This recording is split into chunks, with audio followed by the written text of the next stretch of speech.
बहुत समय पहले की बात है। एक बहुत बड़ा और शानदार राज्य था, जहाँ की हवाओं में महक और महलों में संगीत गूंजा करते थे। उसी राज्य में राजकुमारी आभा का शासन था। उसकी सुंदरता का चर्चा दूर दूर तक था, लेकिन उसके मन में एक खालीपन था। उसे ऐसा महसूस होता था कि शायद वो कुछ भूल रही है।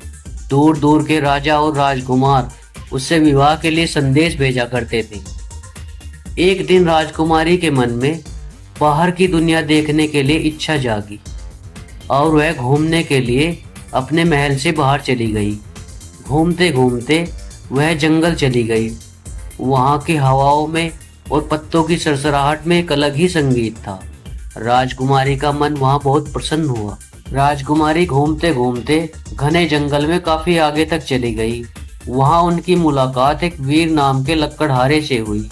वह लकड़हारा रोजाना सवेरे सवेरे लकड़ी काटने के लिए आता और घर जाकर अपने बूढ़े माता पिता की सेवा करता और शाम को गांव के बच्चों को कहानियां सुनाया करता था। राजकुमारी ने उससे पूछा, तुम रोज इतनी मेहनत क्यों करते हो?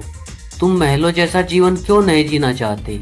वीर ने मुस्कुराकर जवाब दिया, राजकुमारी, मेहनत मुझे पसंद है और फिर मैं अपने परिवार के साथ रहता हूँ। मेरे बूढ़े माँ बाप मेरे साथ रहते हैं और मेरे साथ होने से वे काफी प्रसन्न रहते हैं। राजकुमारी को लकड़हारे की वह बात गहराई से छू गई। धीरे धीरे वो दोनों रोज मिलने लगे। जैसे ही वो दोनों रोज मिलने लगे, कुछ दिन में एक बड़ा राज खुला। वीर वास्तव में उसी राज्य का खोया हुआ राजकुमार था, जिसे एक दुष्ट मंत्री ने बचपन में ही चुराकर जंगल में फेंकवा दिया था। जैसे ही यह राज खुला कि वीर उस राज्य का असली वारिस है, तो राज्य में हड़कंप मच गया। राजकुमारी आभा और लकड़हारे वीर की सच्ची मोहब्बत को देखकर सभी प्रभावित हुए।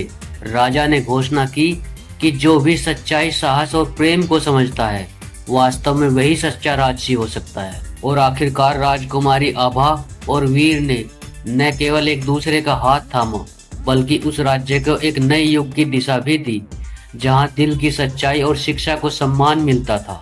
यही थी एक साधारण लकड़हारे की असाधारण कहानी। तो दोस्तों, मिलते हैं किसी अगली कहानी में।